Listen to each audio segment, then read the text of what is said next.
Welcome to the Virtual Memories Show. I'm your host, Gil Roth, and we're here to preserve and promote culture, one weekly conversation at a time.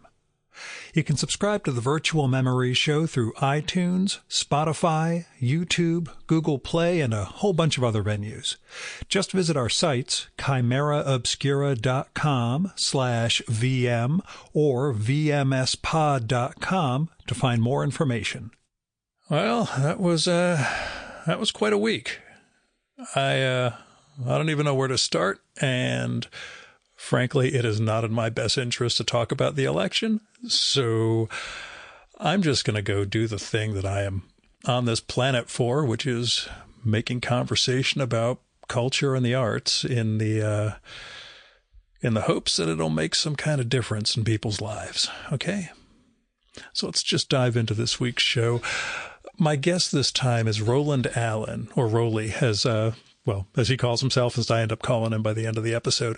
He is the author of the fantastic new book, The Notebook, A History of Thinking on Paper. It's published by Biblioasis. The Notebook, it explores the history of notebooks and how they changed the world. Now, over the years, I've read and seen a whole bunch of those, how X changed the world. But this isn't cod. This is the Notebook, and this is writing. And Roland makes a really convincing case for how the invention of paper and binding triggered certain advances in culture and business and maybe something a lot more intrinsic to human identity. And he does it in the book by exploring human stories. As he puts it when we talk, he had to find a protagonist for each chapter. It's going throughout history, but he's focusing on individuals and people and the times in which they lived. And he brings those personal lives into the broader history of the culture. And he also brings in plenty of visuals throughout the book to help illustrate what he's getting at, how the notebook and writing have evolved over centuries, and some of the things that were there before and how they changed and why we didn't know why they had changed, I think. So anyway, as you're going to grok from the talk, I got into some of the more conceptual aspects of the notebook, both notebooks and this book, like the ways, particularly in which people starting to keep diaries, especially we'll say the common people, because we're going back into a period where that was a thing, where the common people started keeping diaries and how that may have changed the nature of humankind, of public and private personae. And Roland does an amazing job of conveying this sort of stuff, like getting across how the existence of notebooks meant that artists could sketch artworks beforehand in a way that they couldn't previously, and how that may have triggered the transformation from heavily stylized paintings into realism, and how the notebook may have sparked the Renaissance. And we go into the business stuff and travel logs and nautical travel and all this other stuff that the notebook helped facilitate. But he gets at a lot of different ways in which this one invention, this one piece of technology, as he puts it, affected the way mankind lives and breathes.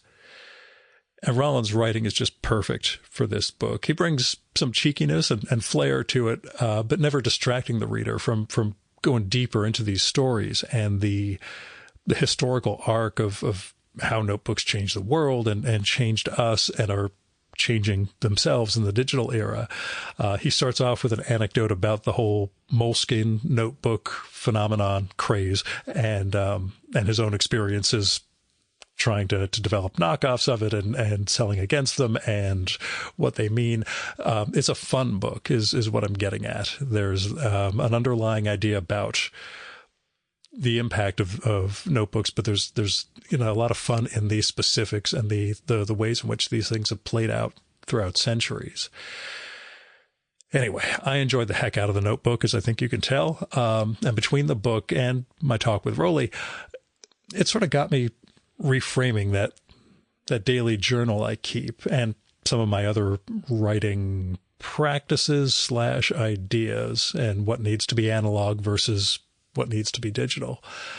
So go get The Notebook, A History of Thinking on Paper by Roland Allen, published by Biblioasis. Oh, and there's one section that I want to share here. We refer to it in the episode. It's from a Dutch diary in 1788, and I think it might be one of the first real Dear Diary moments where the writer treats the journal like a confidant. I found it really moving, and I want to share it here.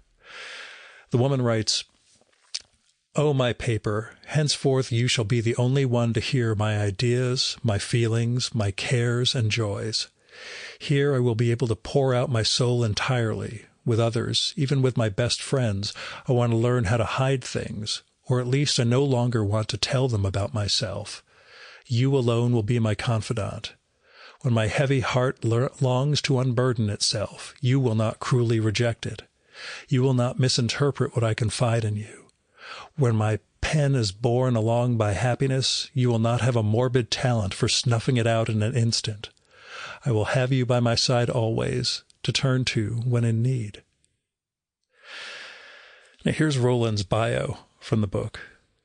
Roland Allen lives in Brighton. He studied at Manchester University and works in book and notebook publishing. He has written books on bicycles and bread, has kept a diary for decades, and enjoys stationery a little too much. And now, the Virtual Memories conversation with Roland Allen.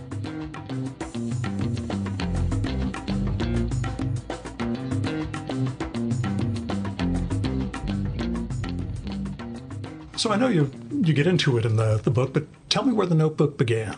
The Notebook began? The book or the phenomenon? I think the book, and then we'll get into where the phenomenon began. Okay, so the book began, I guess, from a personal point of view, I was always very interested in notebooks after I started keeping a diary, which was at the beginning of 2002. And like many people, I think I started off keeping it quite simple and minimal, and then I found myself writing lists and putting things down in it, and, for instance, keeping lists of every book that I read in a year, but also shopping lists and goals and plans and things. So it became more than a diary over time, and over that period I started looking at other people's notebooks. I work in book publishing, so I was surrounded by creative people who were artists, illustrators, writers, etc. So I could sort of see what creative people's notebooks looked like. And I just became interested in them. And then I wanted the publisher I worked for to do a book about notebooks. I thought it would be fun. It could be illustrated. It could be how-to. It didn't occur to me that there was going to be a great overarching narrative. I thought it would mainly be a collection of pictures. But no one else really bought into the idea. And we didn't have anyone who could write it. That was the biggest problem. And so that kind of languished. And then a couple of years later, after I'd thought about that in a vague sense, I lost my job. I was made redundant.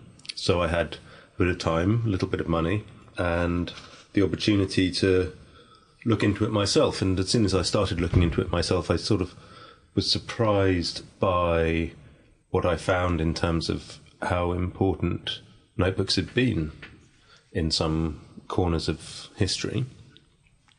And then I just followed that trail, and essentially, the more I got into it, the more surprised I was that we hadn't ever considered the notebook, for instance, as a piece of technology, or very few people have, and as a piece of technology which had to be invented. Or you could look at it as a piece of hardware, which you then run different kinds of software on. You have a sketchbook, you have a daily diary, you have a financial ledger. But essentially, they're all in the same object. So I guess I started researching it with a view to pitching it as a book, and I pitched it, got an agent, got a publisher. The rest is history, kind of. Do you remember when you made that conceptual leap, when it clicked for you what these things really meant? Because you capture it very well in the book, that sense of it being a technology, but also of its proliferation. Yeah. And people figuring out the uses for it as it's There definitely was spreads. A moment, and it was in the summer of 19, and it was if the economic history is quite well trodden. If you're a historian of accountancy, and there are historians of accountancy, and they're nice people, it's a given that bookkeeping and accountancy, and therefore things like the modern company, entirely depended on the availability of paper notebooks, and it had to be paper because once you write on paper, it's indelible. All of the other media they had up to that point were wipe clean and use again, like parchment, for instance. So when paper turned up and they could start keeping permanent records, which were definitely accurate of their business, then that was a major step forward. And that sort of happened in the years up to 1300. So I had this in my head, that was like a chapter, this is fun. Around the year 1300, they invented double entry bookkeeping in these notebooks. And not knowing anything about history, really, I then just started looking to see what else was happening in Florence, in Italy, in 1300, which was where they were doing this. And then I was like, there's something going on here. There really is something in the air. Because this was, firstly, you have Dante. So you have this probably the most influential of all European writers, I would say, maybe after Homer. He invented what we call modern Italian. He invented all kinds of techniques and poetic forms and the modern allegory, for instance. And he was writing in 1300. So that was quite interesting. And at the same time, Giotto was painting. And again, I knew nothing about art history. I had to look up who Giotto was, why he was interesting or important. And he was essentially the first European artist who could paint your portrait and it looked like you. Yeah. Right. And it wasn't a generic kind of male figure. And I thought that was a very interesting development. And then I got really into the weeds, and it took a long time to sort of puzzle out exactly what the process was. I think with the literature, I'm pretty certain that is, we've sort of got an unbroken chain of notebooks which have survived, which show us what the process is. But with art, it's a bit more conjectural. Very few early sketchbooks have survived. So we're mainly relying on what the artists themselves have told us. So Ghiberti, the Florentine artist and architect, he wrote a treatise on painting, and he said you've got to use a sketchbook all the time. Leonardo, who was much later, but also said you've got to use a sketchbook all the time, carry one wherever you go. And Vasari, when he came to be writing the lives of great artists, again, much, much later, and you've got to take Vasari with a pinch of salt. But he also says they did this by drawing all the time in books. So, and that was the sort of moment. And I do remember the penny dropping just when I was sort of looking at Wikipedia or whatever, what happened in the year 1300, what else was going on. And that was really exciting. Yeah. Yeah. And you really capture that, like I said, that sense of what it means to have drafts, the ability to revise. Yeah. And the idea that, until then, to me, one of the odd things in this world is the things that are so uncanny, we take them completely for granted, not realizing somebody had to be the first person not to be painting royalty or religious figures and decided that's where to go. And similarly, what you capture and hear that moment and the way you get back to it near the end in terms of at least conjecturally proving it, circumstantially proving it. Yeah, circumstantial, I think, is fair. Yeah. But yeah, it's you make a compelling case, as the book starts to wrap up. But were you expecting this degree of we'll say, rabbit holes and directions to go down? Absolutely not. Absolutely not. And because I started writing the book or researching it roughly chronologically, so I knew I was going to have to start there. And I just found that everything happened all at once, and it was impossible to pull these things apart. And it wasn't helped by the fact that it was a fairly small world, and they all knew each other. So all of the bankers knew each other. They were all connected to people like Dante. Boccaccio was the son of a banker. Giotto probably painted Dante. Dante certainly knew Giotto. And all of these connections. So it became impossible to tease them apart. Really, the first draft of the book, I've compared it once to the kind of joints I used to roll when I was a teenager. Yeah. Right, they were very large, very baggy, very loose, there was good stuff in there, but you had to work quite hard to find it. And so the process of tightening up was quite painful. But we got there in the end, and with help from my editor. And then that sort of gave us a process and a model for the later chapters.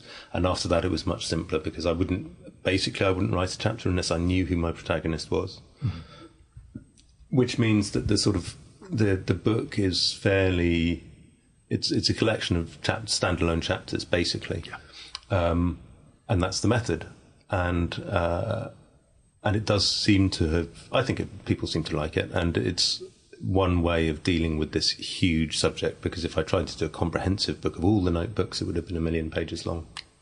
That was part of my, and I've only had it as a PDF, so I haven't seen it in print, but it was that moment where you open the PDF and it's 400 pages. Yeah. Okay, he went deep. This isn't one of those little scanty, little dashed off, notebook. So I felt good going into the project. So besides art history and accounting, what field did you have to learn just to be able to convey it? Neuroscience.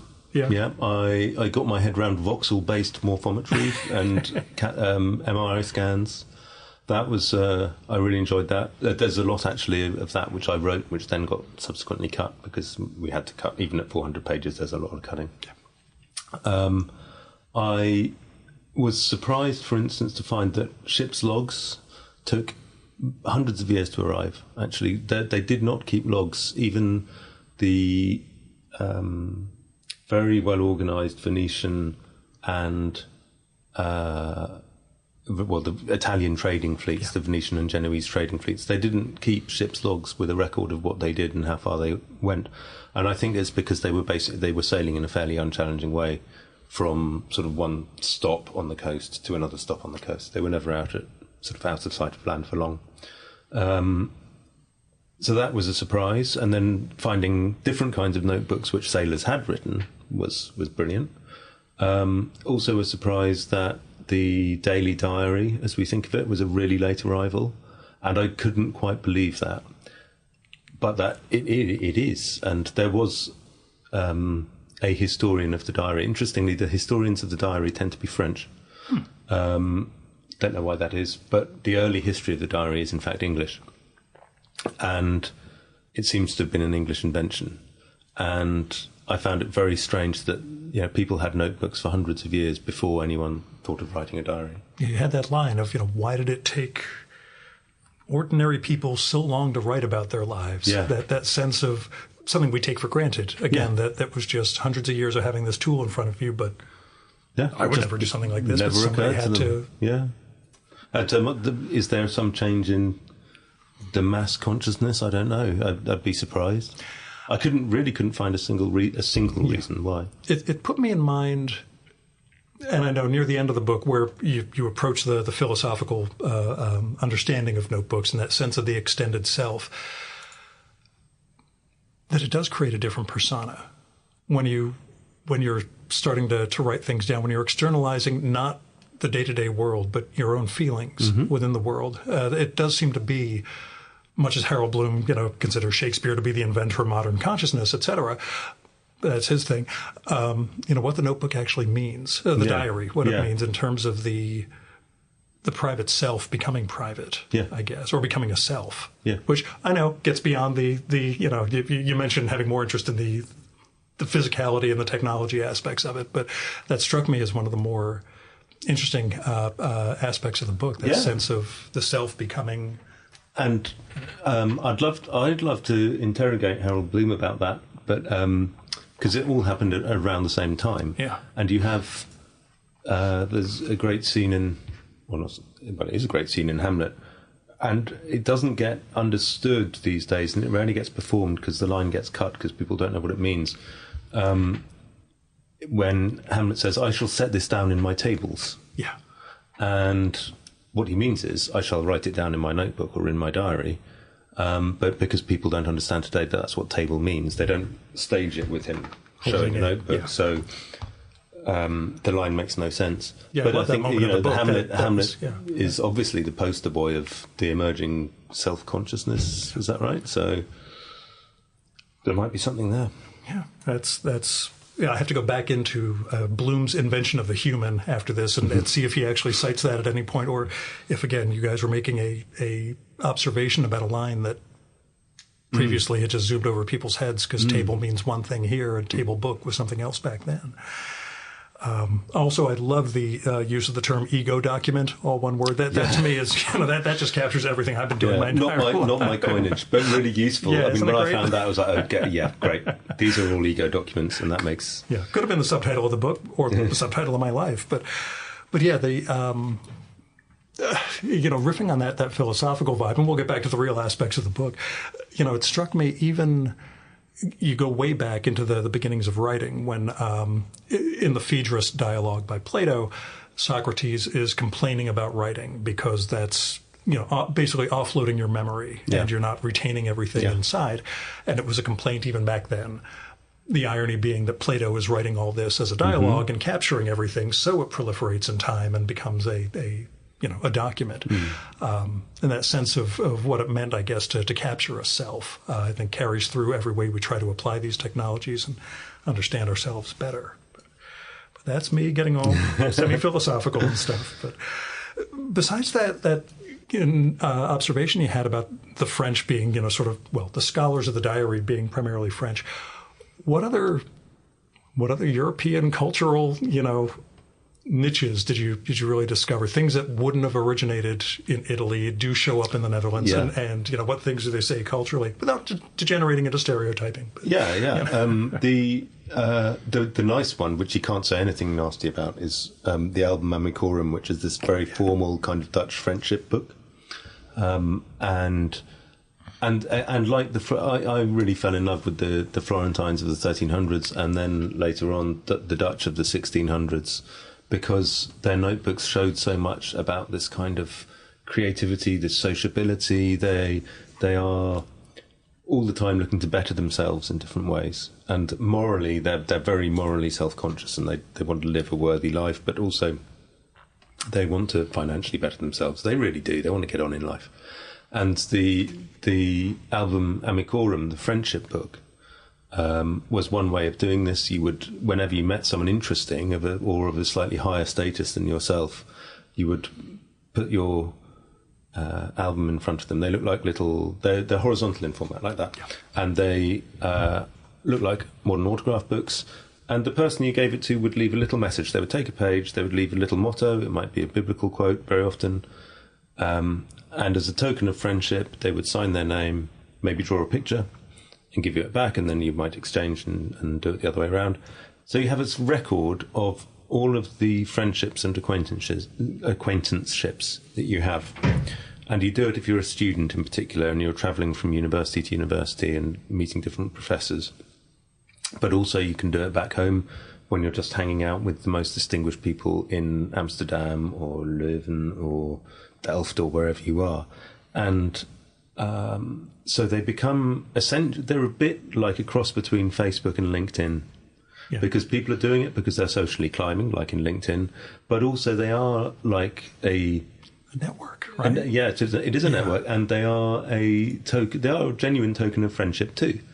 And then, which I'm not sure actually went into the book. The people handed them down to their children, and so many hundreds of them survive in Holland as family mementos. They're not they have got very big public collections in the libraries as well. But, and the curator who told me all of this sort of said with absolute horror, there are people who have got Albert Amicorums, just hundreds of years old, incredibly rare, unique things, and they get them out at Christmas and pass them around, pages falling out. Yeah, exactly, no doubt. And he was sort of horrified at this, but it's brilliant because it shows again what you were saying earlier about how the personality becomes externalized and put onto the page, and that can live on long after you've gone. You mentioned getting rolling on this in 2019. How much were you able to travel?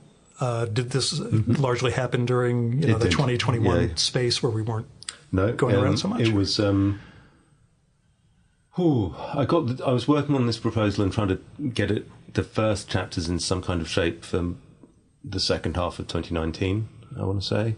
And then right at the end of 2019 got the deal, which was terrific. And therefore had blocked out, the first half of 2020 to get all research. This work done. And, I will go to the British Library, and I will go here, and I will go there. I'll go to Florence, and then of course, what happened. So, I'm phenomenally lucky because writing this in 2020, there was enough material online in terms of digitized notebooks, which I could go through page by page with a fair. I wouldn't get the physical properties in terms of the thickness of the paper or anything like that. But you could have a perfect idea of what was written on the page. So that was luck, because if it had been 20 years ago, wouldn't have been in that situation. And another advantage was that the limitation of being forced to use or to do the deep dives on mainly, not entirely, on notebooks which are online. I think that's a benefit for the reader, because they can now, 90% of the notebooks I mentioned, they can go off and look at them themselves. They can test what I'm saying, and they can see what else they think about it, and they can just get lost in it, like I did. Like nearly all of the notebooks I looked at, I could have written a book about all of them. So there's always so much to look at, and so much to delve around and find out. How long did the book take? So, not full time, but sort of, I was working on it most days, I would say, from mid 2019, and the final sign-off was in May 23, so that's 4 years, pretty much every day. You got out to travel, though, somewhat. At least some of the conversations sound like they're in person as opposed to Zoom from the interviews that you do. Yes, I did a bit. Yeah. Nothing like as much as I wanted to. Sure. But such is life.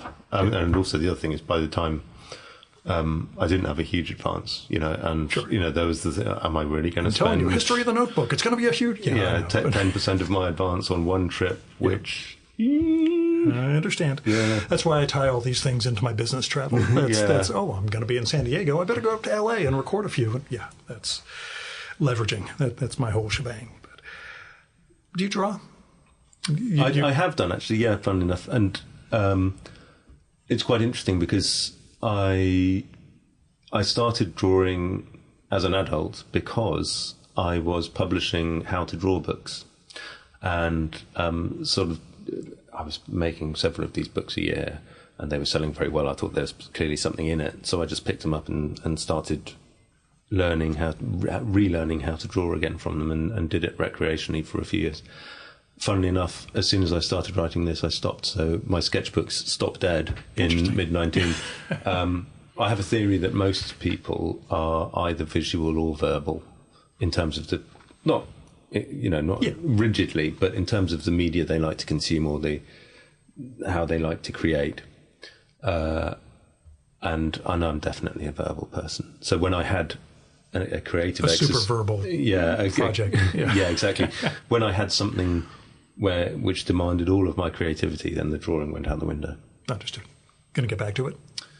I've not got anything to write, but okay. I hope that doesn't happen for a while. I usually ask the teaser question of what are you working on, but I never like jinxing authors, so I'll you can offer it up later on if it's something you're comfortable talking about. But yeah, I wondered if the drawing informed the chapters you have on visual arts within the book. Very much so. Yeah. It feels like somebody who at least understands. Like I said, I took it up at 50, and at least, I started to get some sympathy for the artists and cartoonists who I've recorded with, because I started to get a little of the eye-hand disconnect of the brain thing. Exactly. So. And it's an interesting question that you ask, actually. No one else has. But because the books that I'd been publishing, it was very clear the only way to get good at drawing is to do it a lot. And clearly the most practical way is to have your sketchbook with you all the time. And I tested it with the author of those books, a guy called Jake Spicer. I said, what do you make of this as an idea, as a concept? That we invented realistic drawing because we had sketchbooks. And, he mulled it over and then thought, it sounds fairly plausible. And then I ran it past a couple of other artists, including Humphrey Ocean, who are featured in the book. Yeah. And it was the same answer. Interestingly, you try that question on art historians, and it's a hard, it's a hard, probably not, let's say. There is no proof. There is no evidence. Sure, they don't want to put themselves out on a thesis. Exactly. But they're not practitioners by and large. No. They, and I think when people are practitioners, they immediately get it. Right. It puts me in mind of Hockney and the work he's done on proving that some of the great artists, like Vermeer, was using optics. That whole Tim's Vermeer documentary, which if you haven't seen it, is absolutely wonderful. But that sense of, these were technologies, and the way you begin, establishing the sketchbook first and foremost, or the blank page as a piece of technology before it's conceptually anything else. Yeah. Again, not an art historian, but, the argument seems to work. Yeah, and it's really interesting. It took I worked for the publisher of that book, Secret Knowledge. And I think it's really interesting. It took an artist of the caliber of David Hockney to write an entire book about it and to put himself through the whole process, as I understand it. He sort of recreated it himself for people to take it seriously as a proposition. Because otherwise it's a crank. And, exactly. You need that sort of credibility behind it. Did the process of this and the understanding of the history of the notebook and all those threads that you bring together change your view of the present, of how we connect? You mentioned the Facebook and LinkedIn thing, and that's sort of what I'm wondering. It made me realize how precious this technology is, and also not precious, how effective it is, and how we shouldn't leave it behind casually. Fortunately, I don't think there's any danger of this happening.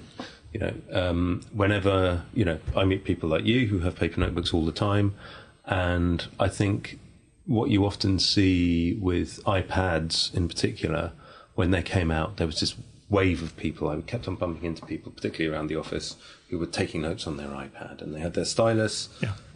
Those people aren't doing that anymore. So or Evernote is another good example. Everyone was doing Evernote in 2012 or whenever it came, and I'd love to know what their user base is like now, because those things just aren't as good as the physical equivalents, and that's not to slag them off. They're great products, the iPad, Evernote. And a really interesting rabbit hole I went down, which definitely didn't make it into the book, was the number of digital initiatives which Moleskine has done. Yeah. And basically every time Moleskine changes ownership, they strike up a new partnership. They've done one with Adobe, they've done one with Evernote. There was a third as well, I can't remember what it was, where they try to leverage they try to leverage their brand. Yeah. You know what I'm trying to say. Trying to find unique synergies to launch into a springboard to success. Oh, sorry, that's the business one. Travel. Yeah, that's it. You got it. Yeah. And so they have the brand, and they try to make it relevant by tying it to something technological, and because that's the way venture capitalists who own Moleskine now think. That's how you add value, and of course it doesn't. No. It adds no value at all, and and these things always peter out. But on the other hand, the Moleskine product itself is about the highest margin thing you can sell, a physical item. Certainly there's nothing else in the shops which, is making them as that much money as a percentage. That's what was so fun about the introduction of the book, with both the refounding of Moleskine and all the business aspects you bring into it, where you're representing one company that wants to do notebooks, and they're like, yeah, that's great. Unfortunately, nobody's going to buy it. They're all going to buy the Moleskine ones. Like, they just... And this is fresh content, listeners. Bonus. There is... So, for context, there is a conversation in the book which you refer to when I'm trying to sell the notebooks which my company makes into Barnes & Noble. And the Barnes & Noble guy says, we make these knockoff notebooks. They're exactly the same as Moleskine's, and they are made in the same factories in China to the same material specifications, and they are half the price, and they do not sell because it's the Moleskine brand which sells it. And that story is in the book. And yes, literally yesterday, I was talking about this with a new business colleague, a new colleague who I'm working with for the first time at the moment. And he says, "Oh, those ones, I used to," we mentioned Moleskine. He said, "Oh, yeah, I know Moleskine. I used to do the Barnes & Noble knockoff version. I used to have to sell those to other outlets internationally." And, jeez. That wasn't... Guess we got the elevator over here. But, yeah. Or I hope it's the elevator and not the machine gunning. Or it could be those cockroaches we were talking about. But anyway, New York is New York. It's New York, yeah. Yeah. And he'd had very similar experiences trying to sell notebooks which were not Moleskines. And he found it. He was just delighted that that actual anecdote made it into this a history. Experience had made it into a book. So he felt seen. Nice. Yeah. Do you remember your experience with Bruce Chatwin's The Songlines, where the Moleskine story comes up? Vividly, absolutely vividly. Yeah. So So I was very bookish when I was young, and it was sort of fairly well determined that I was going to study English at university. And so in the early 90s, when I was in the last year of high school, for the interview round for universities, my English teacher said, right, you pick an author, doesn't matter who it is, so long as they're reasonably serious, read everything they've done, or as much as you can, and present yourself as an expert on that author, like a superfan, for your interviews. And I picked Bruce Chatwin, and I love Bruce. I absolutely loved all of the books. I think they're terrific novels, and they are terrific novels. And have you read it? Have you read the Songlines and In Patagonia were the only two that I've done. But I go back to college, which is 30 plus years ago for those. But yeah. And the Songlines in particular was a huge book at the time, a massive international bestseller. And I loved it, because it's this adventurous or travel story. You're going to the Australian desert. It's really mysterious and exciting. You have these huge theories. And that moment when he sits down and starts going through his notebooks is genuinely quite exciting, because just the ideas he's kicking around are so fantastic. So I loved Bruce Chatwin. And I did the interview round with the universities. And, side note, got rejected by all but one. However, that's worked out quite well. So, I was really aware of Bruce Chatwin at the time. And when the first Moleskines dropped, which I guess was probably about 4 to 5 years later in the UK, I knew exactly what it was. But it was interesting that everyone else knew as well, because Chatwin was really widely read. And, that just the word Moleskine, is very... that continental. Well, I'll say continental because I'm on the other continent over here. But it's a very memorable name. It sticks in the mind. It's a good brand. So from that point of view, so I can tell you the first time I saw a black Moleskine notebook, I was appalled by the price, and I bought one. I bought it anyway. And then, I think that was probably one of my full starts with trying to keep a notebook creatively or keep a diary. I think I've probably still got it somewhere, but it's certainly not a good notebook in terms of content. But that was... Yeah. That is the shame of the extended self, is that we unfortunately extend back into our sordid youth. When we look at these things. It is putting yourself down on the page. I think it is a skill. I think it's a skill that anyone can learn with a bit of practice.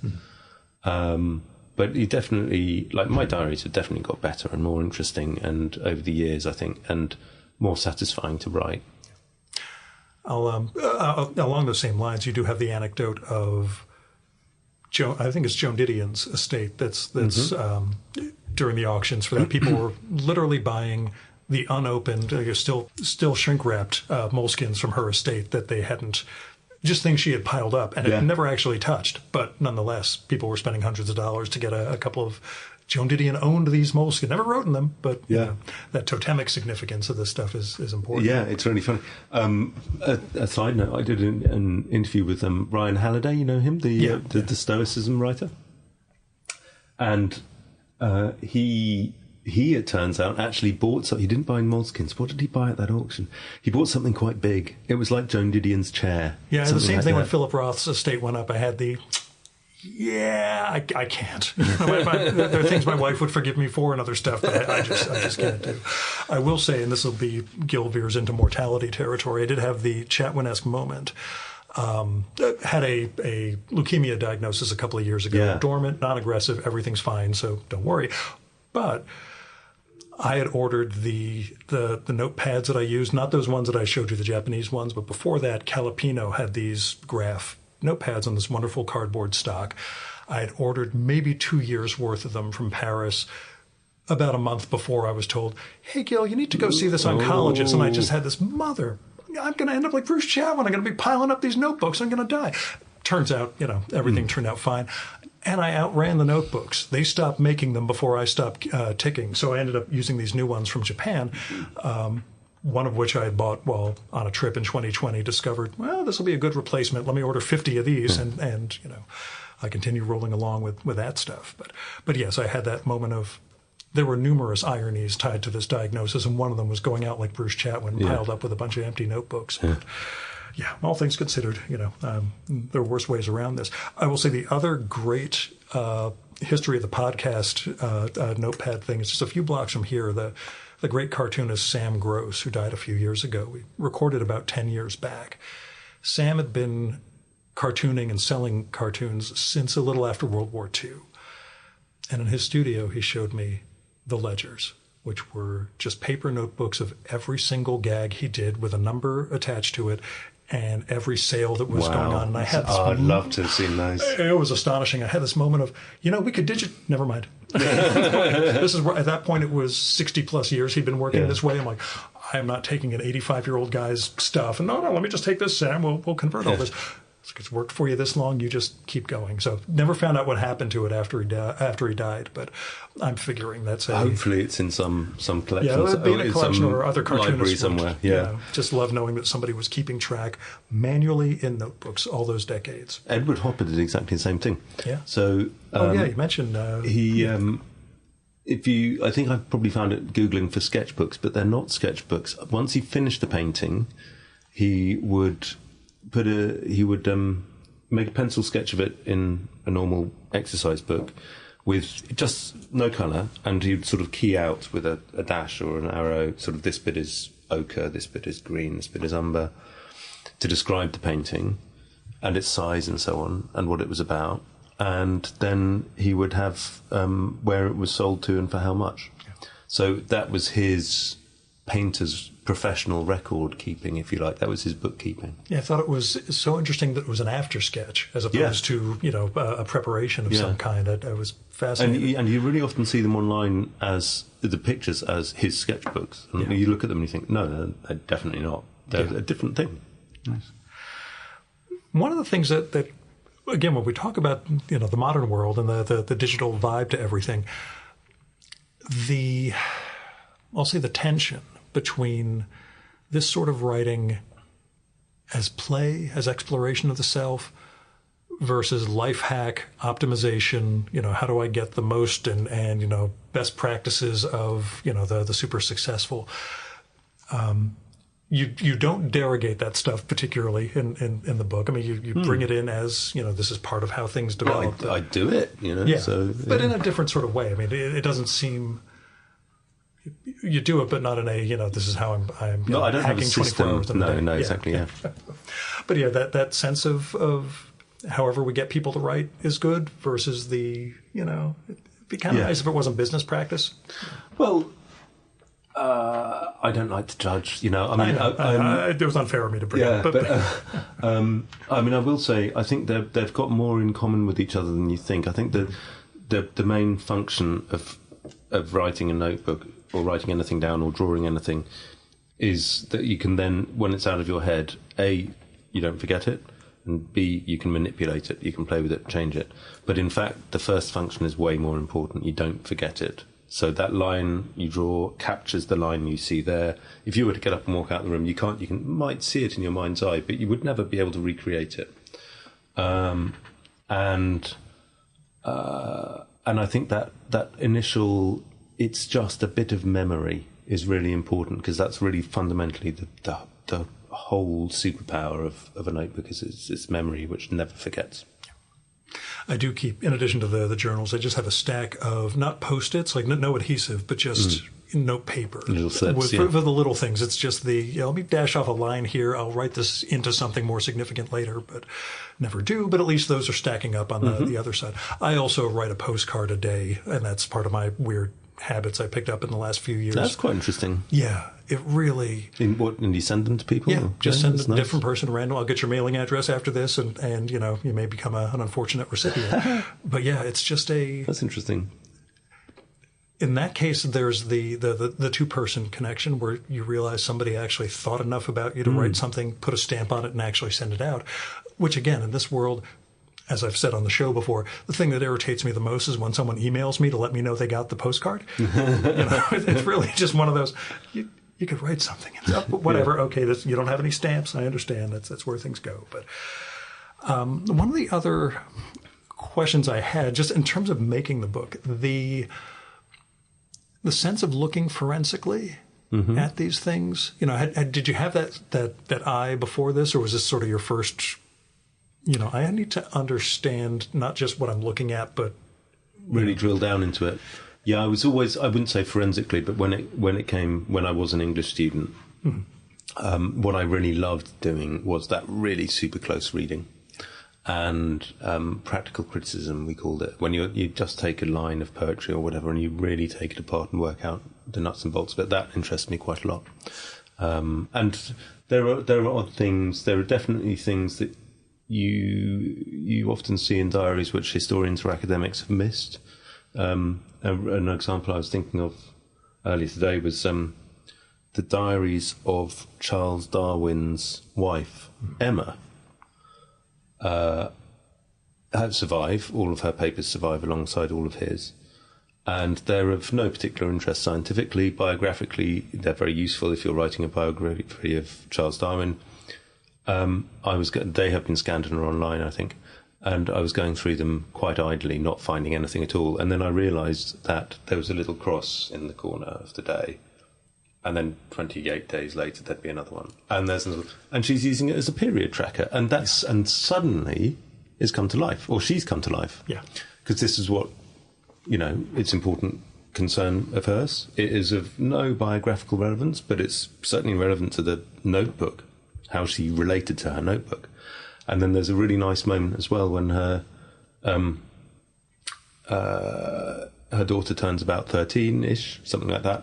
And then another shape, I can't remember what it is, like a circle, appears. And that also appears in a pattern throughout the days of her diary. And so you get a sense of caring, family, reality as it actually is lived. And so I was quite moved by that. And that, I think, is something which, you recognise because you've seen it in the flesh or done it yourself or something, rather than because you're an academic.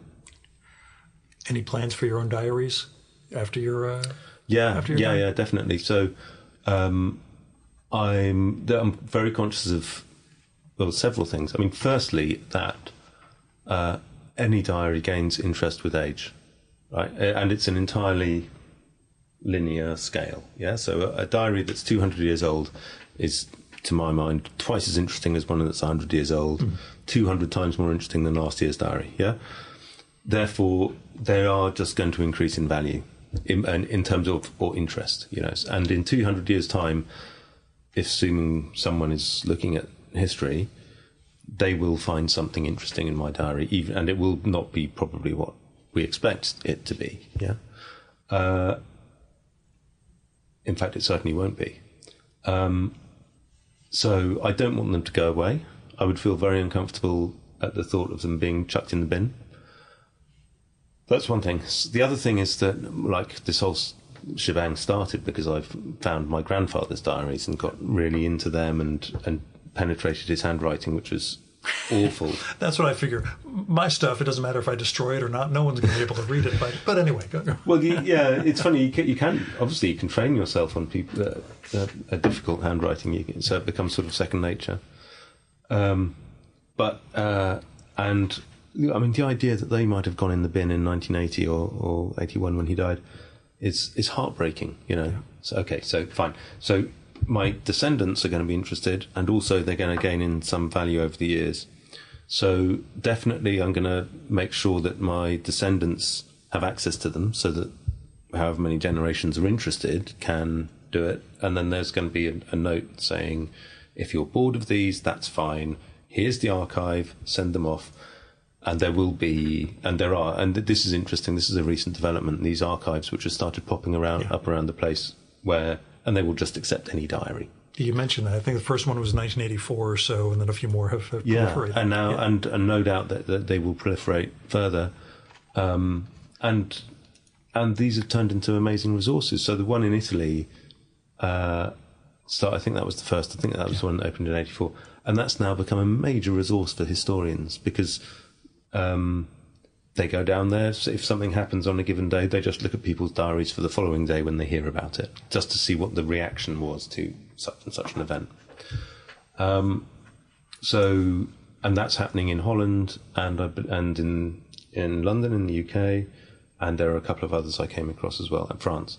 So there will be somewhere for my diaries to go where they will at least be cared for, even if no one ever looks at them. So that's the plan. Family first, and then some kind of public institution.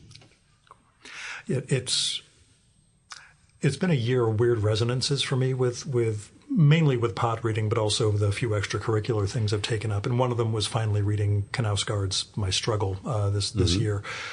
And when he brought in Klemperer and writing as a Jew, semi-protected, during the build-up to the Holocaust, I kept having those.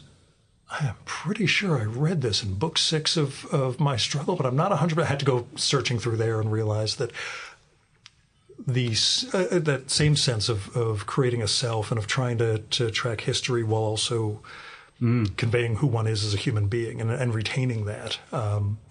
These things are invaluable, I guess, and the idea that so much gets lost or, things are just purged and burned, as you bring up some of the things that survived totally by accident and other things that we know were destroyed and just... And there's a long phase when it's utterly arbitrary and you just think... it's occasionally I daydream of someone's going to open a chest one day and it's going to have Shakespeare's account books or something like that. Is that your one? If you had one, you got the Giotto thing too. That comes up. If we only had those sketchbooks, you could prove my thesis. Yeah, but Shakespeare would be your holy grail of oh my gosh, it turns out Yeah. I mean, what would be fascinating? I mean, any of them would be fascinating, but. Something because he would, for instance, he was a businessman, as well as a playwright, or he was a businessman playwright. The business records I find fascinating. There's a very revealing moment in there's a book I read about Albrecht Dürer, and it's called Albert and the Whale, and it's by Philip Hoare. I give you more credit for not saying anything about my hair then, because I've been doing the Dürer cosplay lately, but you have very, very plausible. Yeah, and so he's it's like a mini biography of Dürer, and he says it's really frustrating. We've got Dürer's notebooks from his journeys, but all he writes down is the price of everything and how much he paid at each inn and everything like that.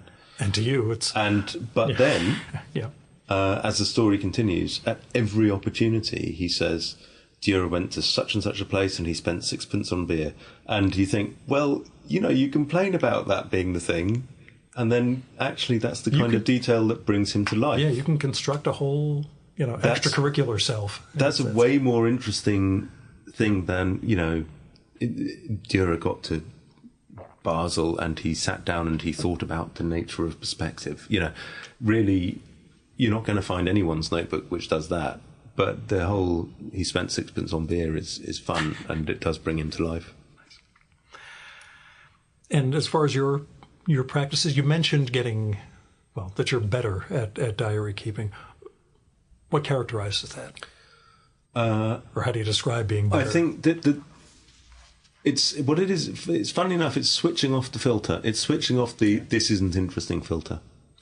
And it's therefore opening your mind, opening yourself to the experiences of the day without judging them. So it's just, I don't know, you might call it a mindful exercise, just to accept everything that happens as having not an equal value, but of an intrinsic value and interest.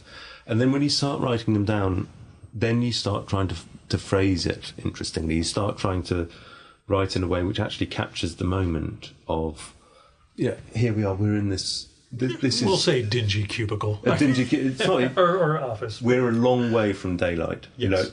And this is going to be someone's office. They're going to put someone in here, and that sort of thing. And writing this down, how to describe this room, which is a really boring room, but you find what's interesting about it, and then in finding what's interesting about it, then you're exercising your own creativity without lying, without being dishonest.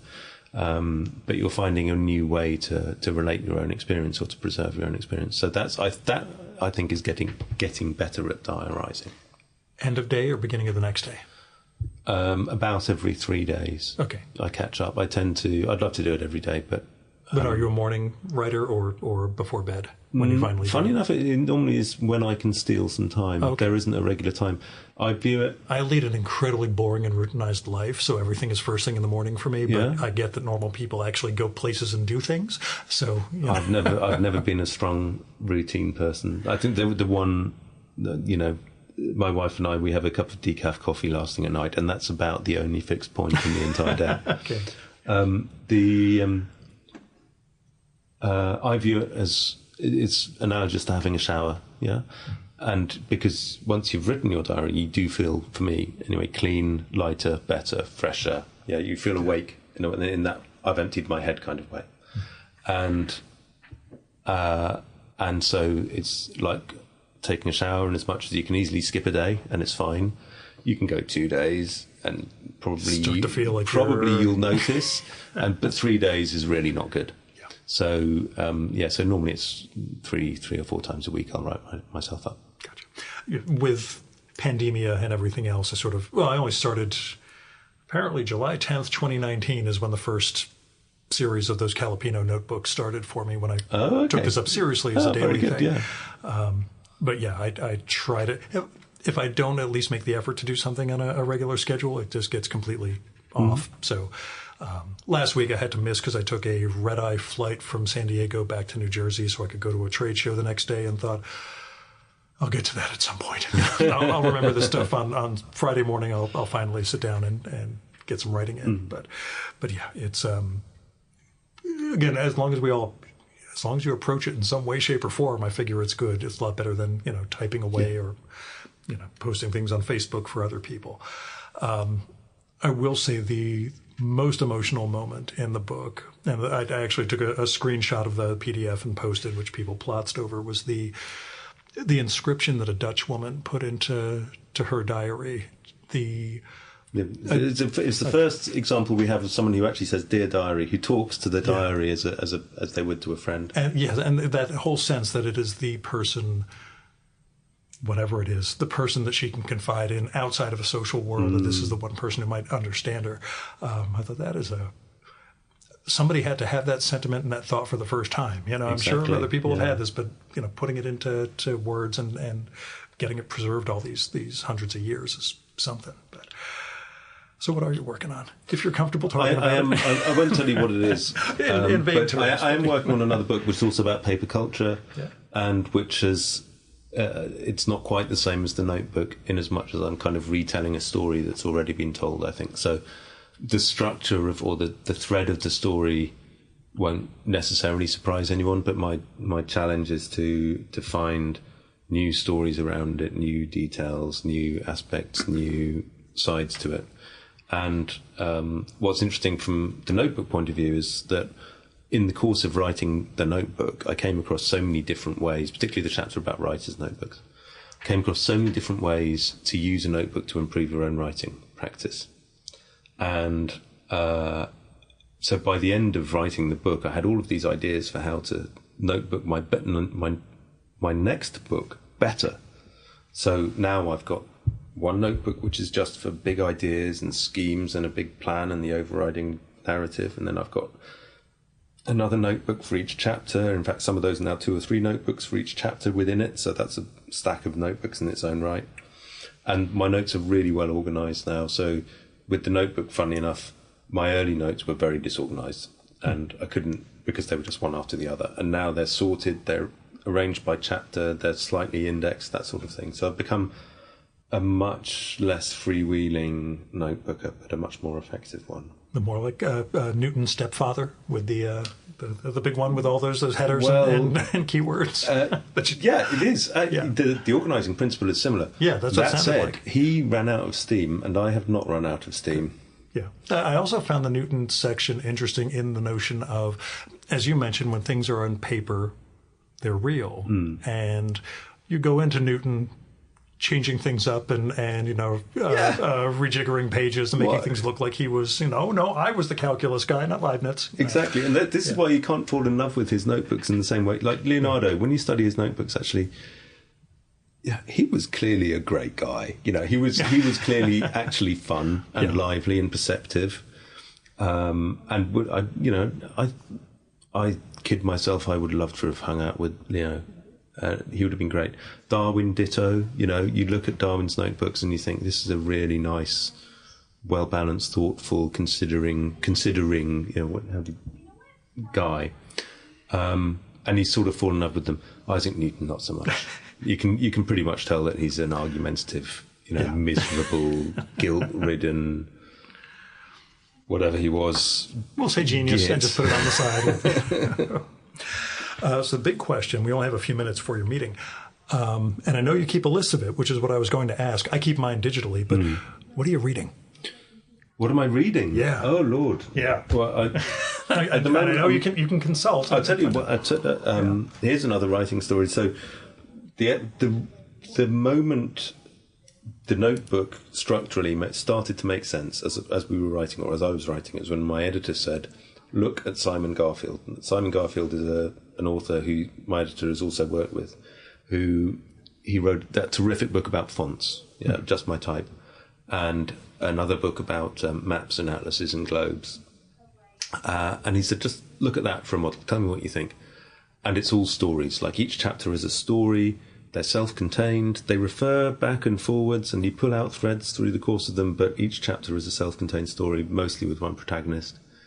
And I wrote back and I read the Globes book, and I wrote back and said, yeah, this is it. You're right. Thanks. And so that was the editing. That was the developmental editing. So he was my model, Simon Garfield. Thank you very much, Simon.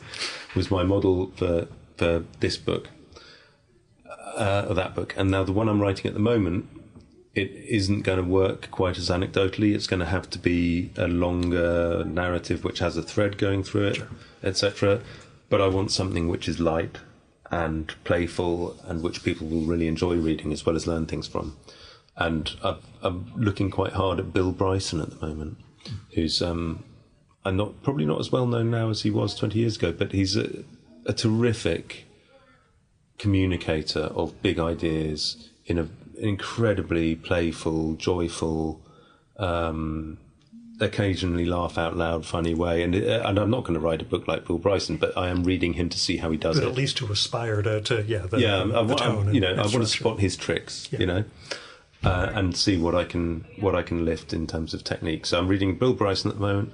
I'm reading a lot of scholarly stuff around the topic which I'm writing about. We're not going to talk about. Yeah, Project X.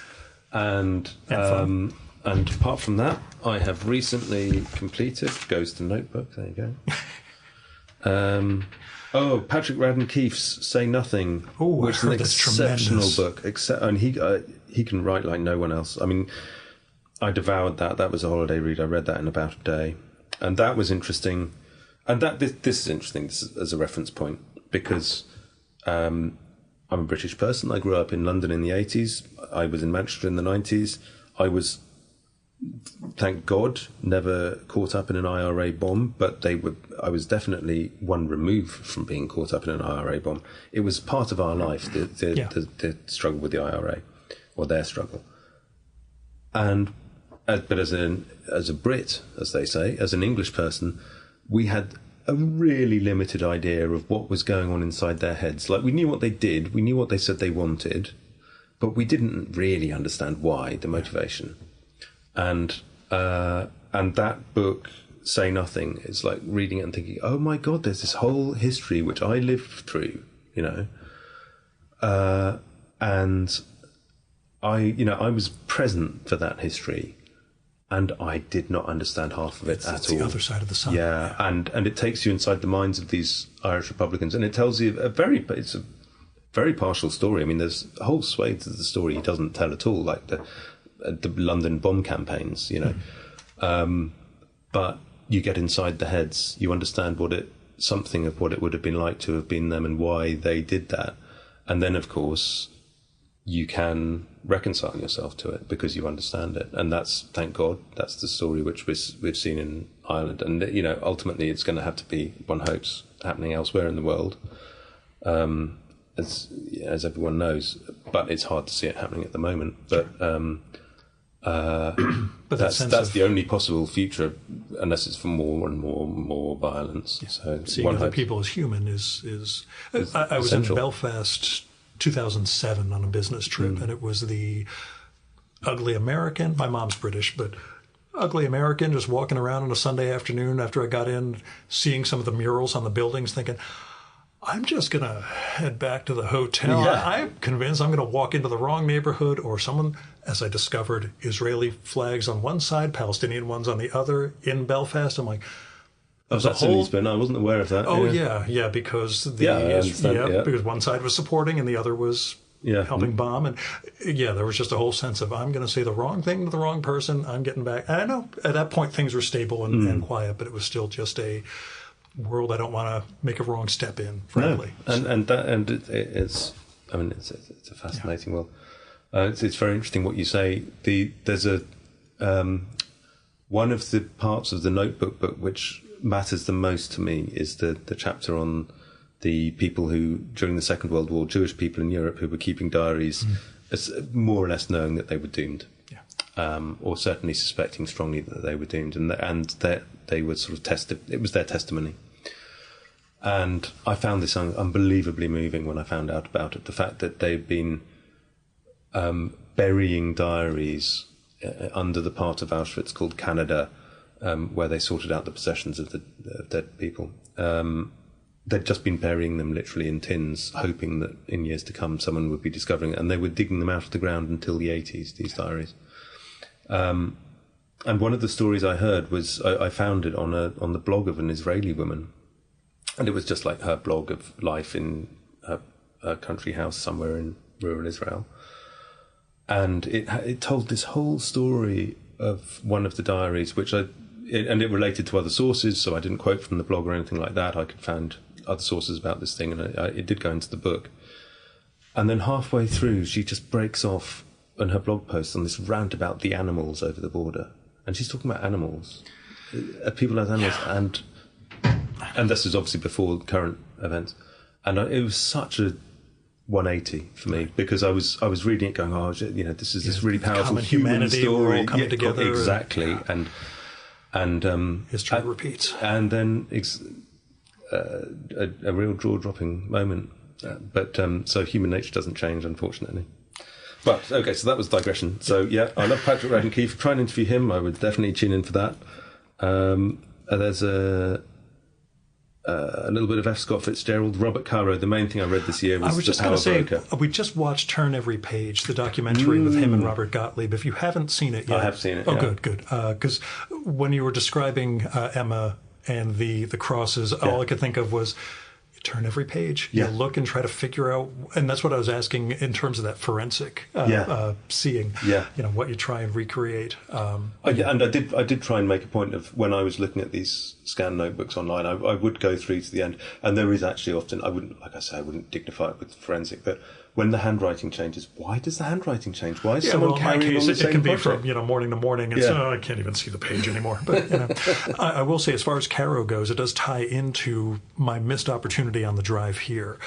Robert Moses's big project was the West Side Highway, which great, but unfortunately, creates a barrier from all those buildings that could have been right on the river and are now stuck further behind, which is bad enough. But on the drive down, around the 110s, I'm passing a billboard for the Broadway version of The Notebook. And I'm lunging for my phone trying to get it at 60 miles an hour. Nope, didn't get it in time. So otherwise I would have been able to show you The Notebook was actually, maybe we'll see a musical version of your book also, but The rights are available. Just saying is all. I'm very happy to surrender them for their consideration. But really, this book has been wonderful. I learned a ton. I'm reviewing what I do in terms of both writing and sketching now, based on the experience of reading the Notebook. So I'm looking forward to the next project. Hoping we'll get you out here. That's lovely of you to say. Thank you so much.